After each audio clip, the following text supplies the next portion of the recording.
जय श्री चक्रधर महानुभाव विचार यूट्यूब चैनल में आपका स्वागत है। इस अंक में हम उपहार के बारे में विचार करेंगे। उपहार यानी भोग। हम हमारे घर में देव पूजा को भोग दिखाते हैं, तो ये भोग किस प्रकार दिखाना चाहिए, ये कैसा होना चाहिए, कैसा भोग यानी उपहार परमेश्वर को प्रिय है, इसके बारे में हम विचार करेंगे। लीला चरित्र में एक लीला आती है, हिवरली की लीला। हमारे साधनदाता भगवान श्री चक्रधर स्वामी हिवरली में 2 महीने रुके। दीपावली वही हिवरली में मनाइए, और दीपावली के दूसरे दिन हमारे श्री चक्रधर महाराज जी ने ग्रामांतर करने की प्रवृत्ति बाई साहब को बताई और कहा कि भाई आप तैयारी कीजिए, अब हमें आगे निकलना है। तो भक्तजनों ने, बाई साहब ने तैयारी शुरू कर दी निकलने की। तो वहाँ के भक्तजनों को लग रहा था कि श्री चक्रधर महाराज जी और कुछ दिन हमारे यहाँ रुके, उनका हमें दर्शन हो जाएगा, उनका सन्निधान हमें मिलेगा, उनकी अमृतवाणी का हमें लाभ मिलेगा, उनकी सेवा करने का मौका मिलेगा। तो और कुछ दिन श्री चक्रधर महाराज जी यहाँ रुके तो बहुत अच्छे। सबकी इच्छा थी। उन्होंने श्री चक्रधर महाराज जी को प्रार्थना की, विनती की, महाराज जी आप कुछ दिन और रुकिए। तो श्री चक्रधर महाराज जी ने उनकी विनती स्वीकार नहीं की। तो फिर सब उदास हो गए।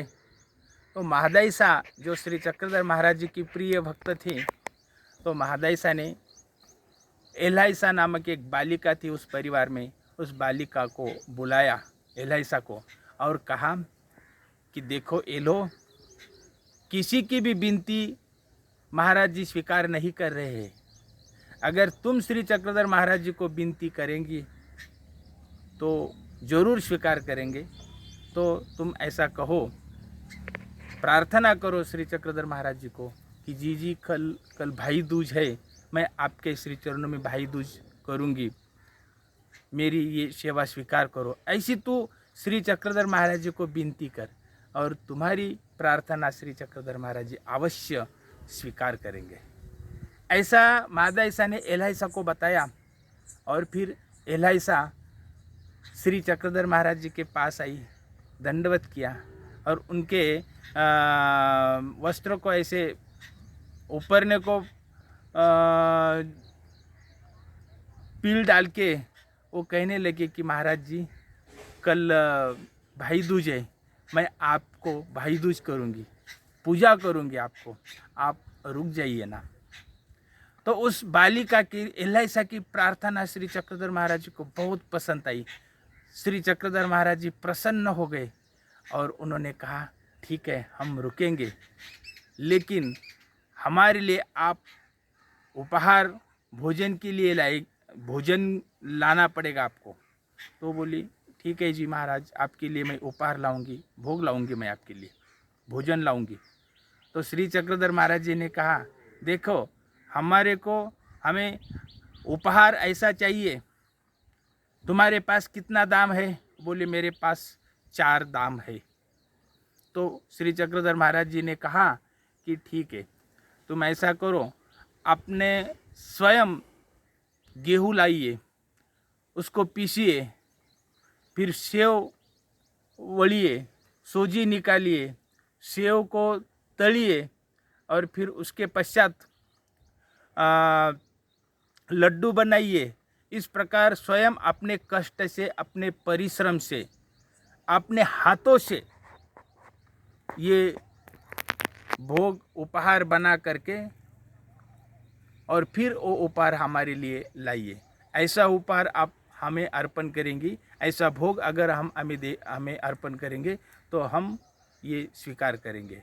ऐसा ही स्वयं के कष्टों से, परिश्रम से, हाथों से बनाया हुआ भोग हमें बहुत अच्छा लगता है, और यही हम भक्तों से चाहते हैं कि उनकी भक्ति, उनकी सेवा, उनके कष्ट और ये सब मिला करके उन्होंने अगर कोई सेवा की तो हम स्वीकार करते हैं।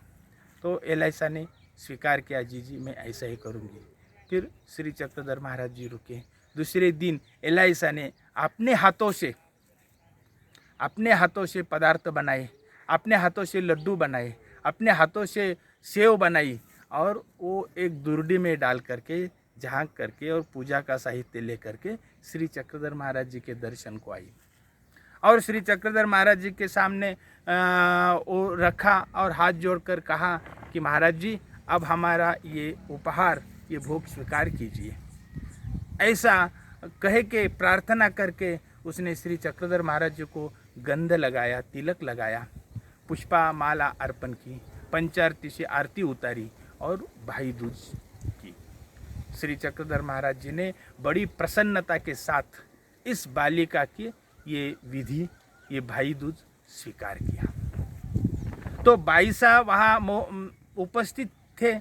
बाईसा ने देखा कि एलाइसा ने कितनी अच्छी पूजा की है, बाईसा ने कितने अच्छे अपने हाथों से भोग बना करके श्री चक्रधर महाराज जी को आरोगना के लिए लाया है। बहुत बाईसा को खुशी हुई। बाईसा ने उस बालिका को अपने पास लिया और उसके मस्तक से हाथ फेरा और उसके छोटे छोटे हाथ अपने हाथ में लिए और देखे तो हाथ लाल हो गए थे। रात को उसने अपने हाथों से चक्की पीसी थी, आटा निकाला था, बहुत बड़े कष्ट के साथ, परिश्रम के साथ उसने श्री चक्रधर महाराज जी के लिए भोजन बनाया था। उसने लड्डू बनाए थे, सेव बनाई थी और उसके हाथ को फोड़ हो गए थे, छोटे छोटे कोमल हाथ थे। तो फिर बाईसा के मन को बहुत ये हुआ उसने बाईसा ने श्री चक्रधर महाराज जी को प्रार्थना की कि बाबा जी बटिका के हाथ कुमकुम ऐसे लाल हो गए, बिचारी के हाथ की जलन होती होगी, उसको दर्द होता होगा। तो श्री चक्रधर महाराज जी ने आपके श्रीमुख का पीक उसको हाथ के ऊपर डाला और उसको लगाने के लिए कहा। तो फिर एलाइसा ने वो श्री चक्रधर महाराज जी की पीक हाथ को लगाई और उसका दाह शांत हो गया और वो सुखी हो गई। ये लीला में हमें ये संदेश मिलता है कि परमेश्वर को हमें अगर भोग दिखाना है, उपहार दिखाना है, तो वो उपहार हमारे स्वयं के कष्ट, परिश्रम और मेहनत से बनाया हुआ उपहार चाहिए।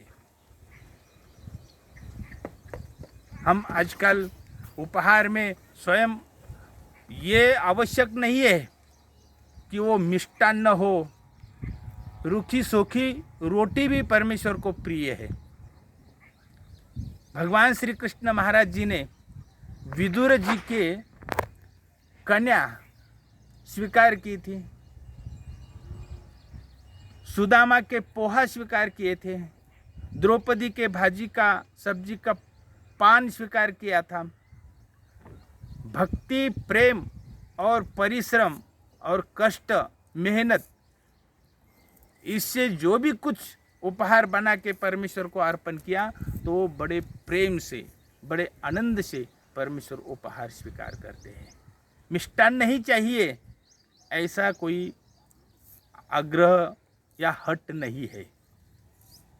जो भी गरीब हो या अमीर हो, अपने कष्ट से, अपने भक्ति से, विनम्रता के साथ जो भी उपहार परमेश्वर को अर्पण हम करते वो परमेश्वर स्वीकार करते हैं। अगर हम उपहार में 56 प्रकार के हम पदार्थ परोसोंगे, बने बनाए पदार्थ हम बाजार में से ला कर के उसमें रखेंगे, बने बनाए मिष्टान्न ला कर के रखेंगे, तो ऐसे पदार्थों से दिखाया हुआ भोग, उपहार, इससे भी जो अपनी मेहनत से, जो अपने कष्ट से जो उपहार भक्त दिखाते वो परमेश्वर को अधिक प्रिय होते हैं। एलाइसा भाव भी स्वीकार, इस लीला में श्री चक्रधर महाराज जी ने उस बालिका को यही बताया कि हम आपकी विनती स्वीकार करेंगे। कब? अगर तुम अपने हाथों से, अपने कष्ट से, परिश्रम से भोजन बना करके आरोगना के लिए हमें उपहार लाएंगी, तो हम आपकी विनती स्वीकार करेंगे और एक दिन और रुकेंगे यहाँ पे। और श्री चक्रधर महाराज जी रुक गए और एलाइसा ने अपने ही परिश्रम से, अपने ही हाथों से, श्री चक्रधर महाराज जी ने कहा था उसको कि सब कुछ अपने हाथों से करना पड़ेगा। हाँ, अगर कोई पदार्थ पता नहीं किस प्रकार करना है, उसका विधि मालूम नहीं, बनाने का तरीका मालूम नहीं, तो अपने घर में बड़े लोगों को पूछ सकती है तुम, लेकिन अगर बनाना है तो अपने हाथों से बनाना। और जो अपने हाथों से पदार्थ बनाएंगी वो हम बड़े प्रेम से स्वीकार करते हैं। श्री चक्रधर महाराज जी ने उसको बताया था और वो एलाइसा ने भी अपने ही हाथों से उपहार बना करके श्री चक्रधर स्वामी जी को अर्पण किया था। ये उपहार का विधि है। यहाँ नम्रता है, भक्ति है, श्रद्धा है, सेवा है, कष्ट है, परिश्रम है। यहाँ कोई प्रदर्शन नहीं है। 56 प्रकार के भोग, बहुत बड़े बड़े मिष्ठान्न, हे प्रभु मैंने परोसे स्वीकार करो, ऐसा प्रदर्शन नहीं है। ये भक्ति भाव से, नम्रता से, सेवा भाव से, परिश्रम से, कष्ट से जो भी उपहार परमेश्वर को हम अर्पण करते हैं, जो भी भोग हम परमेश्वर को दिखाते हैं, वो परमेश्वर स्वीकार करते हैं। ये उपहार की लीला हमें, ये एलाइसा भाव भी स्वीकार, ये लीला चरित्र में, इस लीला में हमें ये संदेश मिलता है कि अपने भक्ति भाव से रूखा सूखा जो भी है परमेश्वर स्वीकार करते हैं। जय श्री चक्र।